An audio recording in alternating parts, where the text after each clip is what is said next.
Nuestra casa editorial Jefao les da la cordial bienvenida al descubrimiento del mundo ancestral náhuatl, donde conoceremos los grandes avances científicos, técnicos, organización social, sus elevados conceptos humanistas y su aportación a nuestro mundo moderno. El día de hoy hablaremos de la práctica de la medicina en el Antiguo México.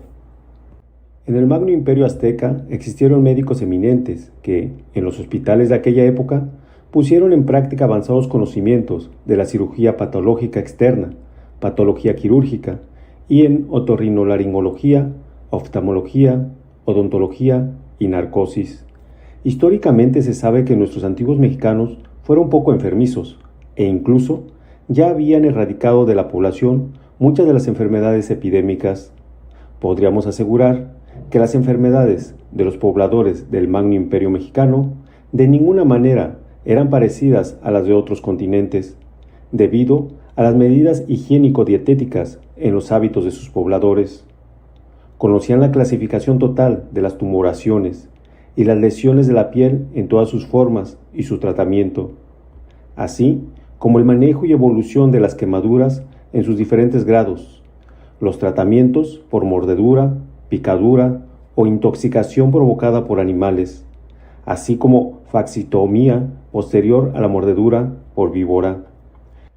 En cuanto a la otorrinolaringología, nuestros médicos aztecas usaban pastas, raíces, zumos de hojas, polvos, etc., con excelentes resultados en la otitis sudorativa, faringitis, adenoiditis, infección de las fosas nasales, amigdalitis, ronquera, laringitis.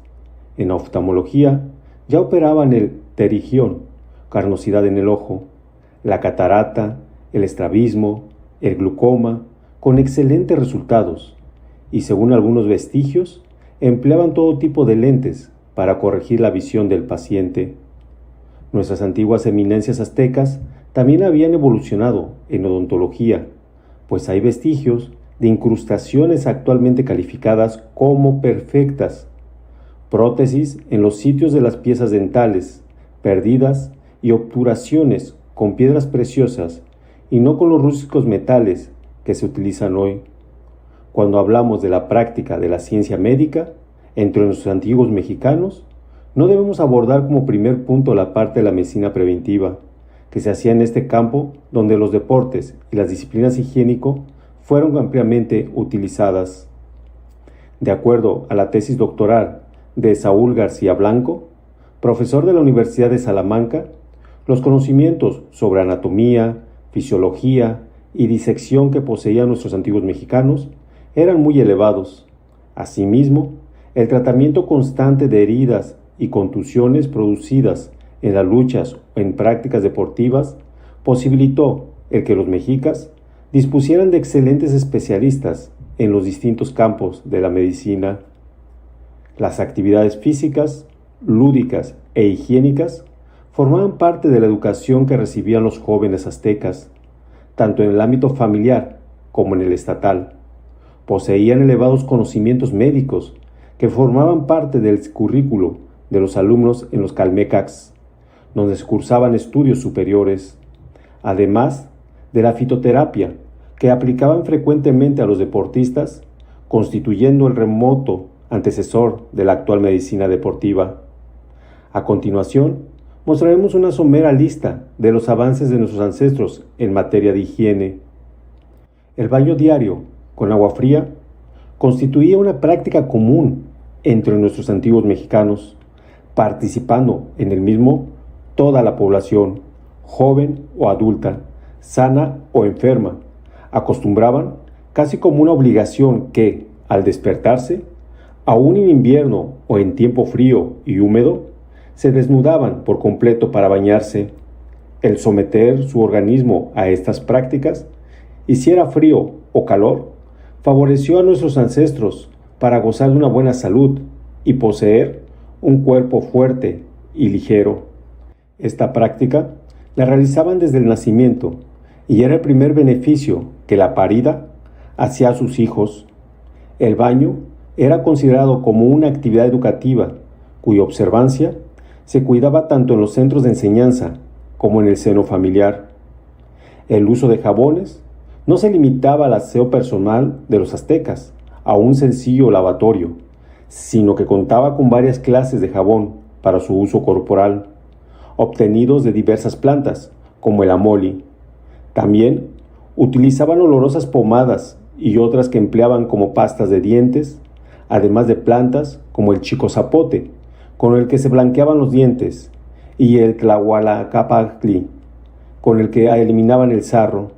Había en Tenochtitlan edificios destinados a urinarios, también llamados machichato, que los encargados mantenían siempre limpios y con buen olor, propios de una urbe moderna, lo cual ratifica el grado de desarrollo de las prácticas higiénicas que poseían nuestros antiguos mexicanos. El temazcali o zampulche, en maya, que es el baño de vapor, en la actualidad conocemos los beneficios que produce y la limpieza de la piel por transpiración, con fines terapéuticos, o en el posparto. Ancestralmente era recomendado a los jugadores de pelota, antes de su práctica, como medio para perder peso. Constituye un excelente remedio para eliminar toxinas a través de la dilatación de los capilares y el aumento de la circulación periférica, y provoca un estado de relajación superior al normal. Todo esto ya lo conocían los mexicas, para quienes constituía un hábito y práctica común, pues su uso popular estaba ratificado por el gran número de temazcalis hallados. Los encargados mojaban un manojo de hierbas u hojas de maíz, golpeaban el cuerpo de los usuarios para activar la circulación en ciertas zonas. Ellos lo hacían después de comenzar la sudoración. Al finalizar y salir, solían bañarse o lavarse en agua fría. Con respecto en la alimentación, eminentemente vegetariana, basada en diversas variedades de frutas y verduras, enfocándose en una tétrada de alimentos: maíz, frijol, amaranto y chía, considerados en la actualidad como nutracéuticos por su capacidad para nutrir y con componentes para la salud que va más allá de la simple nutrición. Referente a la oftalmología, nuestros antiguos náhuatl conocían perfectamente la anatomía del ojo, corroborándolo a través de la obra de Fray Juan de Torquemada, Monarquía Indiana, donde describe sus partes, por ejemplo, los ojos, Ixtelolotl, a la región ciliar, Tizcuatol, a las cejas, Izcuaitli, a los párpados, Izcuatoli, a las pestañas, Tocochía, a la conjuntiva, Tistocatzahualo, a la pupila, Toteouili, a los puntos o los conductos lagrimales, Tizcuilichil. Identificaron y curaron diferentes enfermedades, tales como lo cita Alfredo López Austin en su libro Cuerpo Humano e Ideología, donde se describe con precisión estos padecimientos oculares, llamados en general Ixcocolistli, y bajo este término nombraban a las enfermedades de la córnea, de la conjuntiva, del cristalino, las fístulas o úlceras lagrimales, las neuralgias o dolores oculares e inflamación de la glándula lagrimal del párpado. El médico mexicano Francisco de Asís Flores y Troncoso cita en su obra Historia de la Medicina en México, tomo 1, los medicamentos que se empleaban para combatir las enfermedades de los ojos se llamaban genéricamente como Ixpatli, describiendo: en el tratamiento de la conjuntivitis se usaron gran variedad de colirios, eran hechos con raíz de Tlacopatli. Referente a las prácticas de cirugías oculares, eran realizados con maestría, como el caso del terigión o enramada del ojo, donde se le trataba, conforme a Sagún, procurando cortar la telilla, alzándola con alguna espina, y ya quitada, ponían en el ojo enfermo unos colirios de zumo de Chichicaquilistli. En el artículo El ejercicio de la cirugía en el Imperio Azteca, de la Revista de Investigación Clínica, volumen 60, número 5, de septiembre-octubre de 2008, Fray Toribio de Benavente Motolinía, muy pronto después de su arribo a las nuevas tierras, quedó impresionado por los adelantos de la medicina y menciona: tienen sus médicos de los naturales experimentados, que saben aplicar muchas hierbas y medicinas, que para ello basta. Hay algunos de ellos de tanta experiencia que muchas enfermedades viejas y graves que han padecido españoles largos días sin hallar remedio, estos indios los han sanado. La medicina se conocía genéricamente como tisiotl, de donde deriva el término tisitl para el médico. La cirugía se designaba como texoxotlalistli y sus curaciones tepatilistli. El cirujano se denominaba texoxotlactizitl. A diferencia del ejercicio de la medicina y cirugía practicada en otras regiones del mundo, en opinión del cronista franciscano Fray Bernardino de Sahagún, no había una separación entre la medicina y cirugía. La práctica quirúrgica se consideraba una consecuencia técnica del conocimiento y ejercicio médico, de modo que pensaban que el buen médico debía ser un buen cirujano, integrando la capacidad del saber y la habilidad del hacer. Además, mencionaba las cualidades del médico que integran la práctica de la medicina y cirugía. El médico suele curar y remediar las enfermedades.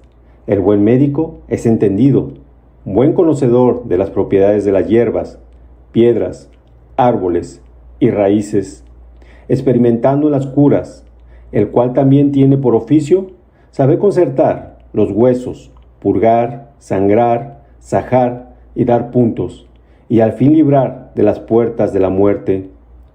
La ciencia de la medicina contaba con una amplia variedad de especialistas para la práctica de un procedimiento. Por ejemplo, el tepatiani era curador de la mollera, que presionaba el paladar de los niños con el fin de acomodar la fontanela.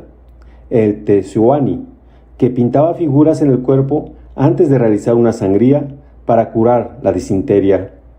Otros llamados tesalo o teomiquets se encargaban de manejar las fracturas de los huesos. Tlancopinalistli era el dentista. Texihuaqui era el encargado de rasurar con navajas el lugar que indicaban los cirujanos. En los casos de suturas, la técnica utilizada fueron los puntos separados, empleando cabellos limpios, aplicando posteriormente sobre las heridas, en general, bálsamos, maripenda, que es liquidambar americano, y leche de Itzontecpatli, del tabaco y otras hierbas. Para las heridas de las regiones especiales como la nariz, la suturaban con cabellos y aplicaban sobre los puntos miel blanca mezclada con sal.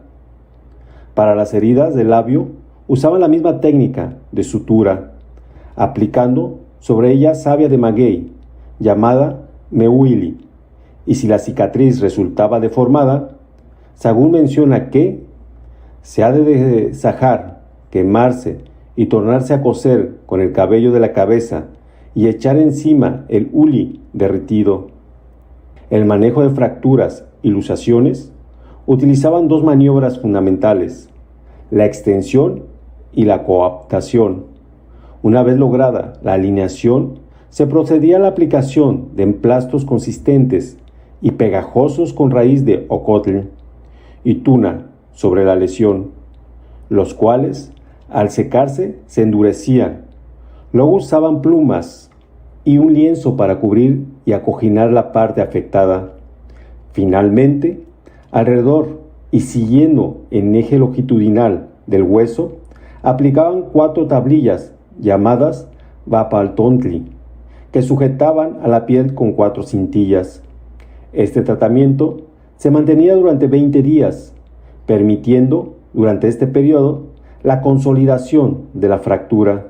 Para las fracturas desplazadas y complicadas con defectos en la consolidación, exponían nuevamente la fractura, reavivando por raspado sus extremos, e introducían en el canal medular una varilla de ocote, fijándola, y luego se volvía a manejar con la técnica ya descrita.